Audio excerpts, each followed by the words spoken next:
Hello friends, very good morning. You are most welcome on my YouTube channel Global English Classes, English for all classes. Today in this video we are going to discuss about the different word formations.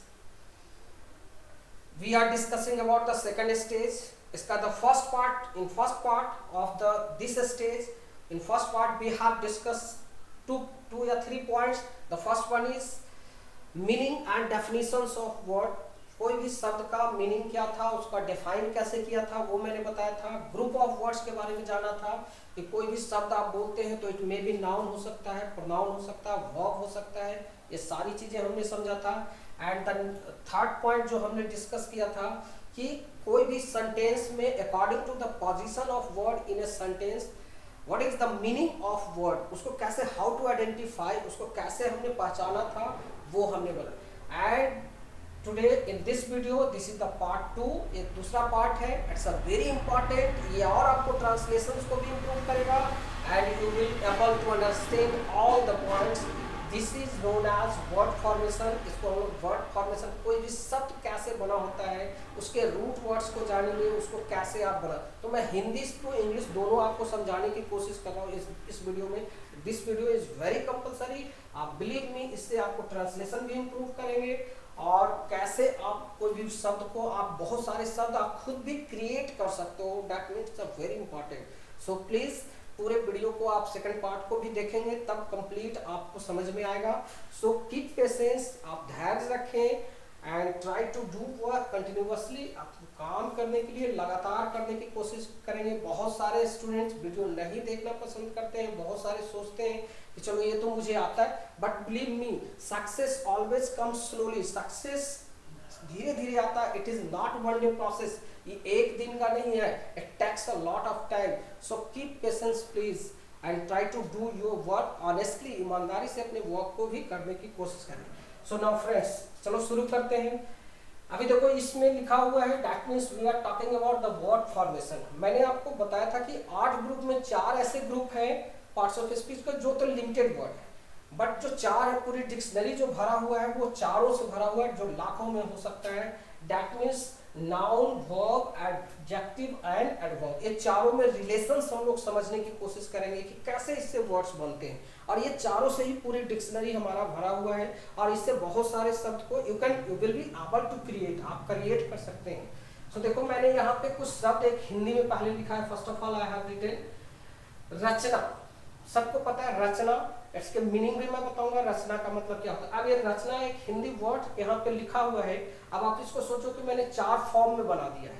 That means रचना, second is रचना करना, and third one is रचनात्मक, and fourth one is रचनात्मकता से या रचनात्मकता पूर्वक. ये 4 वर्ड मैंने एक हिंदी वर्ड से बनाया है. अब ये चारों को देखो आप सेंटेंस के फ्रेम में भी आप यूज मैंने किया हुआ है. दैट मीन्स रचना पे अगर कोई सेंटेंस बनाना होगा तो आप क्या बोलोगे, यह मेरी रचना है, यह मेरी रचना है. मैंने जैसे कुछ आपने बनाया है उसके बारे में आपको बोलना था कि यह मेरी रचना है, यह रचना बहुत अच्छी है. आप उस पर आप रचना पे बहुत सारे बोल सकते हो. क्या यह तुम्हारी, अगर उससे क्वेश्चन पूछना है किसी चीज से तो क्या यह तुम्हारी रचना है, तो आप ऐसे भी बोल सकते हो. दैट मीन्स एक शब्द से आप अनेकों सेंटेंस क्या कर सकते हो, आप बना सकते हो. तो मैंने एक एग्जांपल दिया है, आप इस पे प्रैक्टिस करेंगे, आप बनाएंगे. अब रचना, यह मेरी रचना है, क्या यह तुम्हारी रचना है, क्या यह रचना अच्छी नहीं है. इस तरह से बहुत सारे क्वेश्चन आंसर हम लोग अकॉर्डिंग टू स्पोकन इंग्लिश जब बात करते हैं तो बनाते हैं. सेकंड है रचना करना जो यहाँ लिखा हुआ है. दैट मीन्स मुझे एक अच्छी तस्वीर रचना करनी है. ठीक है, मुझे एक अच्छी तस्वीर की रचना करनी है, मुझे एक अच्छी तस्वीर की रचना करनी है. अब ये मैंने यहाँ पे लिखा कि जो रचना करना है, कुछ आप बनाना चाहते हैं जो अभी आपने नहीं बनाया है, आप इसका कंपलसरी आप कुछ बनाना चाह रहे हैं, क्रिएट करना चाह रहे हैं. रचना करना वह एक पिक्चर के तस्वीर की रचना करना चाहता है. आप ऐसे क्या आप रचना करना चाहते हैं तो आप एक क्या है, आप इसके बारे में कैसे, आप रचना करना का क्या मीनिंग होता है, रचना क्या है वो मैंने बोला. यहाँ देखो रचनात्मक लिखा हुआ है. यह तस्वीर बहुत रचनात्मक है, कुछ आपने बनाया हुआ है, कुछ आपके सामने रखा हुआ है और उसके बारे में आपने बोला कि यह तस्वीर बहुत रचनात्मक है। दैट मीन्स क्या यह रचनात्मक नहीं है? आप ऐसे भी कर सकते हो, यह तस्वीर रचनात्मक नहीं है। आप निगेटिव फॉर्म में भी बोल सकते हो। तो आप इस शब्द पे भी बहुत सारे मैंने सेंटेंस आप बना सकते हो। अब रचनात्मकता से या पूर्वक, अपना काम रचनात्मकता पूर्वक करो। दैट मीन्स किसी को आपने ऑर्डर दिया कि अपना काम ध्यान पूर्वक जैसे करो, उसी तरह से मैंने बोला कि कुछ बना रहा है, ड्राइंग कर रहा है, दैट मीन्स अपना काम रचनात्मकता पूर्वक करो। हमें अपना काम रचनात्मकता पूर्वक करनी चाहिए, ऐसे भी सेंटेंस। तो इस सेंटेंस में तो मैंने एक इसको 4 फॉर्म में मैंने बना रखा है। ये हिंदी में अभी हम लोग नहीं जानने जा रहे हैं कि संज्ञा क्या है, विशेषण क्या है। हम लोग according to English we are talking. तो ये मैंने एक वर्ड का 4 वर्ड बनाया, चारों पे मैंने एक एक सेंटेंस आपको क्रिएट करके दे। अब ट्रांसलेट करना, अगर आपसे इसको ट्रांसलेट करना चाहें तो क्या are you able to translate all these 4 sentence? क्या आप ये चारों सेंटेंस ट्रांसलेट कर सकते हो? अब देखो, when we start to translate, when we start translation, translation means that means to convert sentence from one language to another language and there is a common structure जो आप पढ़ते हैं, स्ट्रक्चर की जरूरत होता है। तो in next video when we जब हम लोग नेक्स्ट क्लास में दूसरे the third stage, that means third stage के बारे में बात करेंगे, when we will talk about the sentence framing के बारे में बात करेंगे। तो आपको मैं ट्रांसलेशंस और हिंदी टू इंग्लिश या English to English we will discuss कि how to translate any sentences either from Hindi to English या English to English. But today we are not talking about the translation, we are not talking about the sentence. हम लोग आज sentence की बात नहीं कर रहे हैं, हम लोग सिर्फ ये समझ रहे हैं कि कोई वर्ड्स है उसका कैसे फॉर्मेशन बना होता है। तो ये मैंने लिखा है, अब इस पे ट्रांसलेट करके मैं दिखाता हूँ आपको। आप भी कोशिश करना है इसको ट्रांसलेट करके खुद एक दो सेंटेंस आप अपने से भी बना के इस वर्ड को देखो। अब यह मेरी रचना है। तो that means there is a common structure जो होता है इंग्लिश का, that means subject and we need verb and the next one is object form में। तो यहाँ पे यह मेरी रचना है। तो दिस इज, यह का आपने लिखा, क्वेश्चन नजदीक है। आप जानते हो कि this is a to be का सेंटेंस है। टू बी क्या होता है? जब किसी चीज के होने की बात करते हैं तो टू बी का सेंटेंस क्या होता है? जब according to when we talk about the subject, उसके पोजीशन के बारे में तो आगे डिस्कस करेंगे। तो दिस इज माय क्रिएशन। अब यहाँ पे आपको अगर ये रचना का अगर आपको इंग्लिश मीनिंग नहीं आता, वर्ड मीनिंग नहीं है, अगर आप नहीं जानते हैं तो आप इसको नहीं बना पाएंगे। दैट मीन्स हमने एक लिखा दिस इज माय क्रिएशन। तो यहाँ पे क्रिएशन है। क्रिएशन नाउन होगा कि वर्ब होगा वो आगे अभी मैंने जो पिछले इसके थर्ड पॉइंट्स में डिस्कस किया था कि नाउन है कि क्या है, वो अकॉर्डिंग टू सेंटेंस आप फिर पकड़ पाओ। ऐसे आप नहीं पकड़ पाओगे कि वो क्या है। ऐसे तो कुछ चीजें देख करके भी हमें कुछ शब्द का समझ में आता है कि जैसे ही कुछ शब्द बोलते हैं तो बहुत सारे लोग उसको देख करके ही आइडेंटिफाई कर देते हैं, समझ जाते हैं।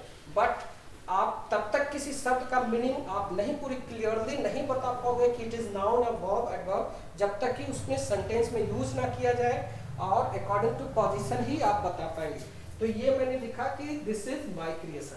द नेक्स्ट है, मुझे एक अच्छी तस्वीर की रचना करनी है। अब इसका ट्रांसलेशन आप सोचो, अगर बना सकते हो तो बनाइए, नहीं तो मैं बना रहा हूँ कि आई हैव टू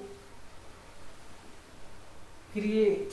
अब यहाँ पे क्रिएट हो गया, दैट मीन्स देखो वहां क्रिएशन था, यहाँ पे हम लोग को क्या यूज करना पड़ रहा है? Create. I have to create a good picture, drawing, image, आप कुछ भी बोल सकते हो, बट तस्वीर है तो पिक्चर में यूज कर रहा है। तो मुझे एक अच्छी तस्वीर की रचना करनी है, तो I have to create a good picture. तो यहाँ पे क्रिएशन शब्द यूज किया गया है, यहाँ पे क्रिएट वर्ड का यूज किया गया है। अब यह तस्वीर बहुत रचनात्मक है। तो this picture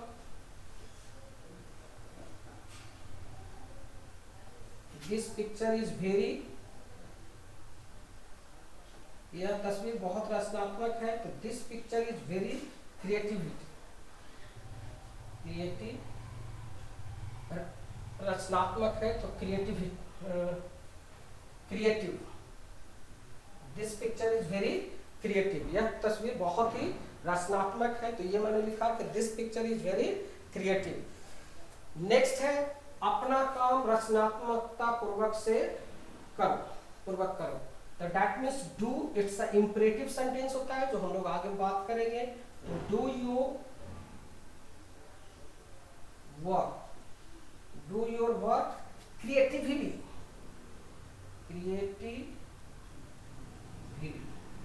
that means do your work creatively, मतलब that means रचनात्मक। तो that means देखो यहाँ पे 4 वर्ड्स यूज किया गया है, क्रिएट है, क्रिएशन है, क्रिएटिव है, that means क्रिएटिविटी है। क्रिएटिवली मतलब आप इस चीज को क्रिएटिवली, दैट मीन्स एक, अब आप समझ सकते हो कि 4 वर्ड है, दैट मीन्स आप इसके मीनिंग की बात करो तो रचना दैट मीन्स क्रिएशन, अब यहाँ पे रचना था तो इसका मीनिंग क्रिएशन हो गया, रचना करना दैट इज क्रिएट हो गया, रचनात्मक that means creative, it's a creative and creativity.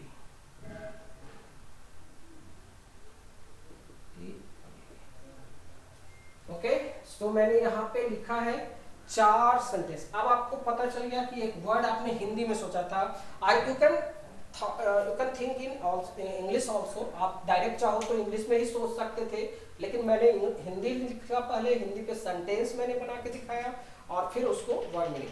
And now you are able to identify the sentence, it's a noun, verb क्या है ये 4 में से ही अब आप पहचान करके देखो। दैट मीन्स अब सेंटेंस के को ऐसे अगर आपको बोला जाए कि ये क्रिएटिव, क्रिएशन है, क्रिएट है, क्रिएटिव है, क्रिएटिवली, तो अब आप नहीं समझ पा रहे हो सकता है आप नहीं समझ पा रहे हैं, कुछ लोग समझ पाएंगे इस चीज को क्लियरली, बट नहीं समझ पा रहे हैं, तो अब आप सेंटेंस के अकॉर्डिंग पढ़ो।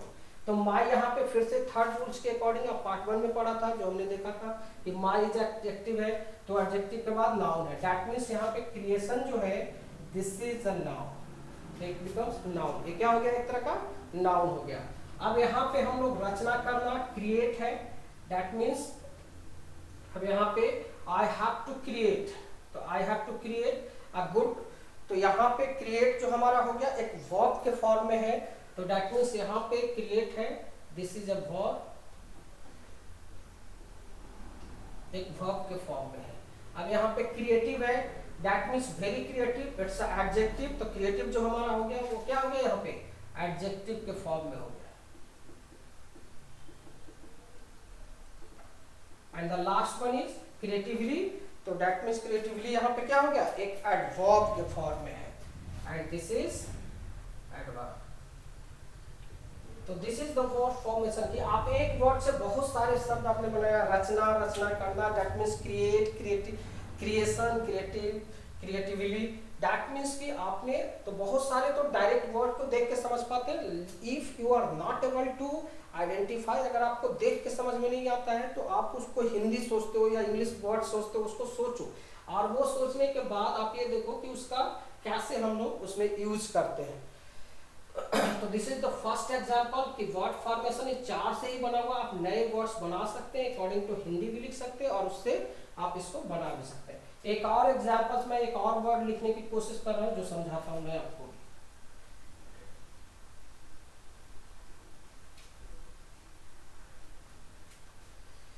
अब जैसे देखो एक और मैं वर्ड लिखने जा रहा हूँ, सफल, सफलता,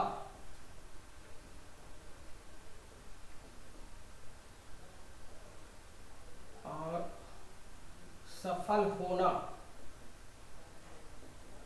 और सफलता पूर्वक। आप इसका क्या बना सकते हो, सफल अगर एक वर्ड है तो सफलता पूर्वक। अब ये मैंने लिखा कि सफल, सफलता, सफल होना और सफलता पूर्वक। अब ये वर्ड लिखे हुए हैं, आप इस पर समझ सकते हो कि कैसे अब इस पे हम सेंटेंस बना सकते हैं। तो अब इस पे आप डायरेक्ट अगर इंग्लिश जानते हो तो वैसे भी बना सकते हो, बट इस पे आप सेंटेंस में दिखाता हूँ कि यह मेरी सफलता है। अब अब इस पे सेंटेंस बना के दिखा, मैं देख कोशिश करिए, यह मेरी बड़ी सफलता है। अब मैंने ये लिखा, यह मेरी बड़ी सफलता है, तो सफलता पे एक वर्ड सेंटेंस मैंने बनाया। अब इसको आप ट्रांसलेट करोगे तो कैसे बनेगा, वह सफल होना चाहता है। और भी बहुत सारे सेंटेंस बना सकते हो, यह मेरी सफलता, आप सफलता पे बना क्या यह आपकी सफलता है, क्या यह आपकी सफलता नहीं है, या आपकी सफलता कैसे है। तो when we talk according to the spoken English, तो हम लोग बहुत सारे सफलता पे सेंटेंसेस बोल सकते हैं। ठीक है, सफलता सभी के लिए अच्छी है। ठीक है, तो एक इसको कैसे ट्रांसलेट करो कि यह मेरी बड़ी सफलता है, क्या यह आपकी सफलता है, क्या यह मेरी सफलता नहीं है, आपकी सफलता, यह कैसे आपकी सफलता है। तो इस तरह से बहुत सेंटेंसेस बना सकते हो। वह सफल होना चाहता है, वह सफल होना चाहता है, मैं सफल होना चाहता हूँ। क्या आप सफल होना नहीं चाहते हैं? आप क्यों नहीं सफल होना चाहते हैं? क्या आप अपने जीवन में सफल होना चाहते हैं? इस तरह से बहुत सारे सेंटेंसेस आप सफल पे भी सोच सकते हो। And the next one, third एक और देखते हैं। दैट मीन्स तो मैंने बनाया सफलता पे, एक बनाया अभी सफल होना, और थर्ड वन हम लोग देखते हैं कि वह सफल है, वह सफल है, वह सफल नहीं है। क्या वह सफल नहीं है, वो कैसे सफल है। दैट मीन्स बहुत सारे क्वेश्चन कर सकते हैं। नेक्स्ट वन, फोर्थ नंबर और एक देखते हैं, सफलतापूर्वक, अपना काम सफलतापूर्वक करो, अपना काम सफलता पूर्वक करो। अब इस पे आप और खुद से सेंटेंस, क्या हमें अपना काम सफलतापूर्वक नहीं करना चाहिए, हमें क्यों अपने काम को सफलतापूर्वक करनी चाहिए। तो बहुत सारे सेंटेंसेस आप सोच सकते हैं। तो ये मैंने 4 हिंदी का वर्ड्स लिखा और उस पे मैंने 4 सेंटेंस दिया। अब आप अगर English to, if you are able, if you are you have well knowledge about the English knowledge, then you can translate directly in English language. But if you have no idea, you want to know, you are something basic you want to know, तो आप इस चीज को पहले sentence में मैंने बनाया, आप बनाते हैं, फिर उसको देखेंगे कि नाउन है कि वर्ब। तो यह मेरी बड़ी सफलता है। तो this is my big success. अब यहाँ पे मैंने लिखा कि this is my big success. तो अब यहाँ पे सक्सेस क्या है, वो सफल, तो सफलता का आप यहाँ पे देख रहे हो कि दैट मीन्स क्या हो गया, success. This is my big success. अब ये मैंने बनाया, वह सफल होना चाहता है, तो ही wants to succeed लिखा जाता है। अब आप एक चीज यह ध्यान रखो कि यहाँ पे होने की बात होता है तो सक्सीड लिखेंगे, नॉट सक्सेस। अगर इसी चीज को गेट सक्सेस लिखते तो इट्स राइट, बट अगर गेट आपने ही वांट्स टू गेट, अगर गेट यूज करते हैं दैट मीन्स आप सक्सेस यूज करेंगे, गेट नहीं है दैट मीन्स इसका क्या यूज करना है, सक्सीड होता है। सफल होने को सक्सीड बोला जाता है। वह सफल है तो he is successful.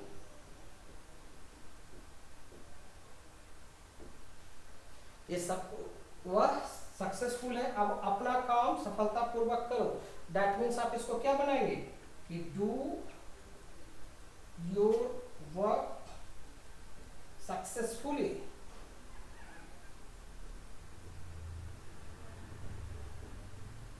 That means ये सेंटेंस देखो, तो मैंने यहाँ पे एक वर्ड लिखा था अब नाउ, दैट मीन्स आप सफल को बोल सकते हो कि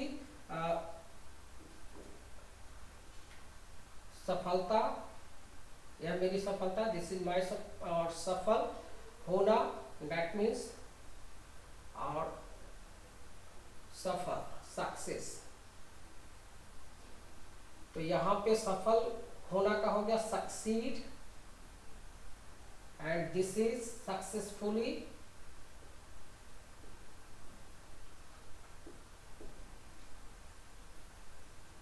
और सफल that means this is also success. तो यहाँ पे सफल का हमने लिखा सक्सेस, वह सफल है that means he is successful, not वह सफल है, ही इज सक्सेसफुल। तो ये सक्सेसफुल हो गया, दिस इज अ सफलता दैट मीन्स सफलता का यहाँ पे दैट मीन्स सक्सेस हो गया, और यहाँ पे सफल होना दैट इज सक्सीड, और सफलतापूर्वक दैट इज सक्सेसफुली। अब now you are able to identify, अब आप इसको पहचान सकते हो। दैट मीन्स सक्सेसफुल है तो सक्सेसफुल यहाँ पे इज सक्सेसफुल, तो सक्सेसफुल यहाँ पे आपका दैट मीन्स एक एडजेक्टिव के फॉर्म में है, तो यहाँ पे सक्सेसफुल इज अ एडजेक्टिव हो गया। And the next one is सफलता, तो सफलता इट्स अ नाउन, यहाँ पे एक नाउन है, दिस इज अ वर्ब, एक वर्ब के फॉर्म में है। And successfully this is adverb. तो ये हमने देखा कि कोई भी सेंटेंस आप सोचते हो, आप उस सेंटेंस पे पहले ट्राई टू राइट इन हिंदी में सेंटेंस सोचो या इंग्लिश में आप डायरेक्टली कन्वर्ट। तो this is all about the word formation. इस पे आप नए नए शब्द बना भी सकते हैं, जैसे सपोज करो साफ करना, क्लीन। अब क्लीन पे एक शब्द बनाना है, क्लीन पे बहुत सारे शब्द बना सकते हो। क्लीन मतलब साफ करना, और उस पर आप बहुत सारे सेंटेंस सोच करके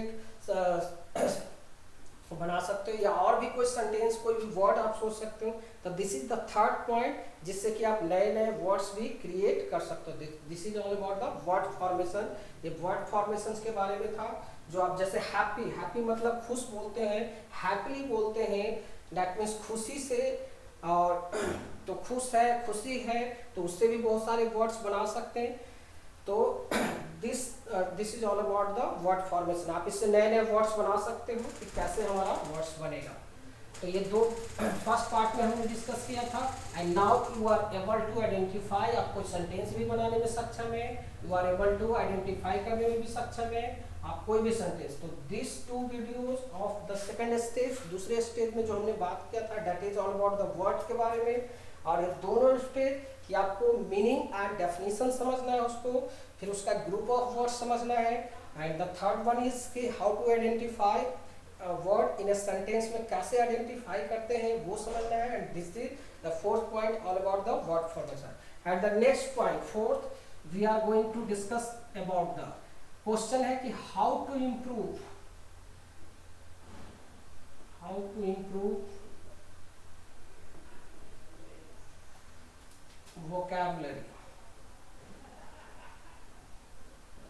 हम लोग वोकैबुलरी कैसे इंप्रूव करते हैं, दैट मीन्स वर्ड मीनिंग कैसे इंप्रूव करेंगे।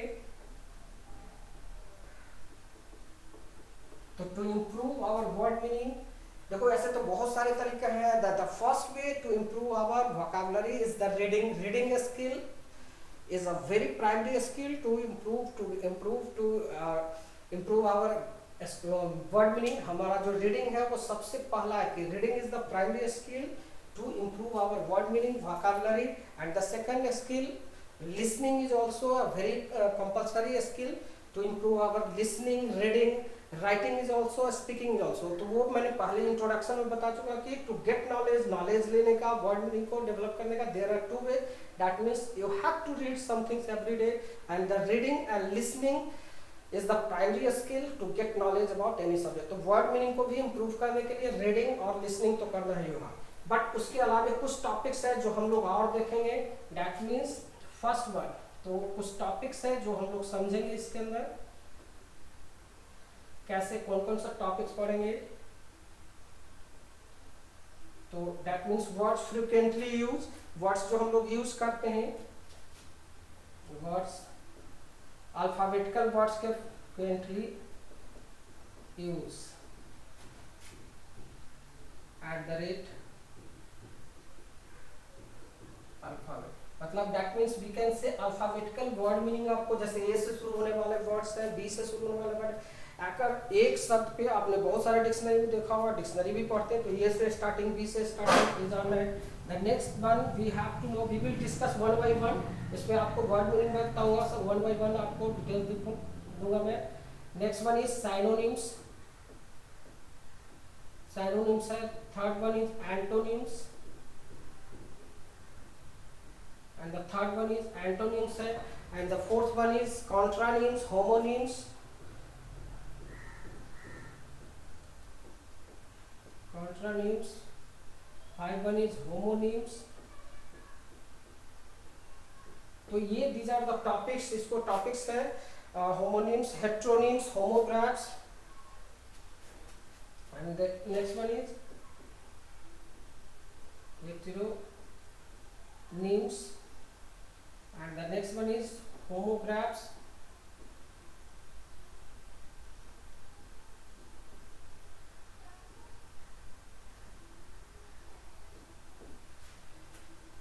photographs, palindromes, pangram. So all these are the topics.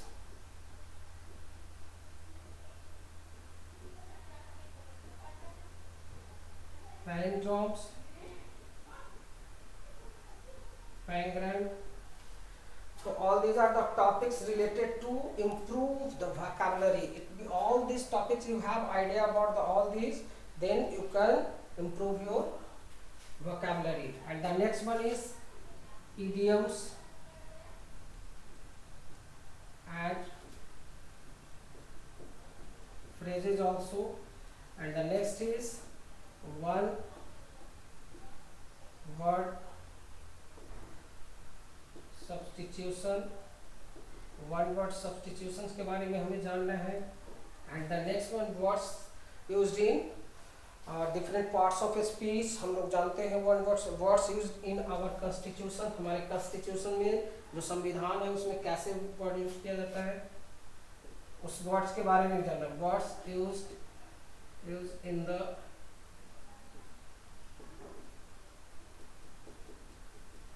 constitution. And the next one for 14 words is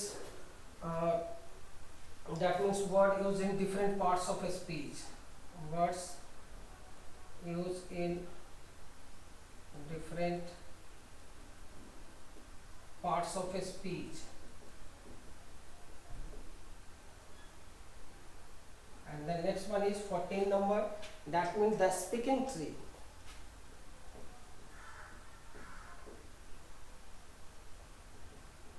speaking tree हम लोग देखेंगे. इसमें बहुत सारी चीज होता है. वर्ड्स बाय कैटेगरी, बाय अलग अलग कैटेगरीज देखा जाता है. वर्ड्स बाय कैटेगरी आप बचपन से पढ़ते हैं. Words by category that means body के पार्ट्स के बारे में है. मेडिकल से रिलेटेड वर्ड्स मीनिंग क्या होता है, दैट मीन्स इंजीनियरिंग से रिलेटेड वर्ड मीनिंग क्या होता है, बिजनेस से रिलेटेड वर्ड मीनिंग क्या है, कलर्स के बारे में, एनिमल्स के बारे में. तो बहुत वो कैटेगरी वाइज वर्ड मीनिंग बहुत सारे हैं, वो हम लोग पढ़ते हैं. तो these topics will improve your vocabulary. Try to learn all this. इस सब के बारे में वन बाय वन हम लोग डिस्कस करेंगे. तो I hope all these 4 points 5 points of the this is the 5th number. 5 number है.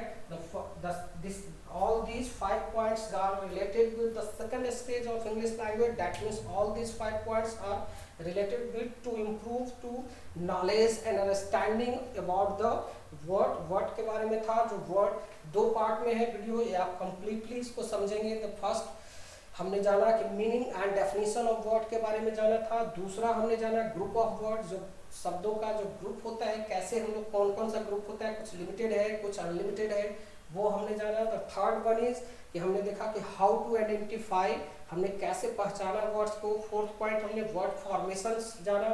And the 5 one is all these are the topics one by one. एक वर्ड वोकैबुलरी इंप्रूव करने का class one by one. ये सारे topics next video में one by one video में हम लोग देखेंगे. But the third point now we are going to translate. 1-2 points और हम लोग समझने की कोशिश कर रहे हैं. And I hope it's now clear, everything will be clear. अब आप कोई भी शब्द सोचेंगे तो सेकंड स्टेज हमने कंप्लीट कर लिया है कि वर्ड कैसे इंप्रूव करना है, वर्ड का मीनिंग क्या है, उसको आइडेंटिफाई करना. इसको नीड प्रैक्टिस, आप प्रैक्टिस कीजिए इस पे and automatically it will improve. And the next one, अब एक और मैं बता रहा हूँ कि अकॉर्डिंग टू ट्रांसलेशन अगर बात करते हैं तो वर्ड मीनिंग कुछ और होता है. अकॉर्डिंग टू ग्रामर बात करते हैं तो उसका वर्ड मीनिंग नेक्स्ट होता है. तो in now again in next video we will discuss about the very important stage, that is all about the sentence. जो हम लोग थर्ड स्टेज की बात करेंगे and we will discuss about the sentence. It's a very either you are writing something, you are speaking something, you are reading. तो we will discuss about the sentence. Sentence क्या है, kinds of sentence and different kinds of such sentence and how to translate any sentences from one language to speak and write and read. We need sentence. Word के बारे में तो शब्द के बारे में तो हमने समझ लिया word. And the next third step we will discuss about the sentence. So have a nice day friends. Try to do and write the comment box में लिखिए कुछ कि आपको एक कैसा वीडियो लगा. एंड बिलीव मी कि इट विल इम्प्रूव, जिनकी इंग्लिश वीक है इसको लिसन कीजिए। इसका मैं रिटन हार्ड कॉपी भी आपको व्हाट्सएप पे भेजूंगा और यूट्यूब पे भी रहेगा मेरा, और try to improve all this things.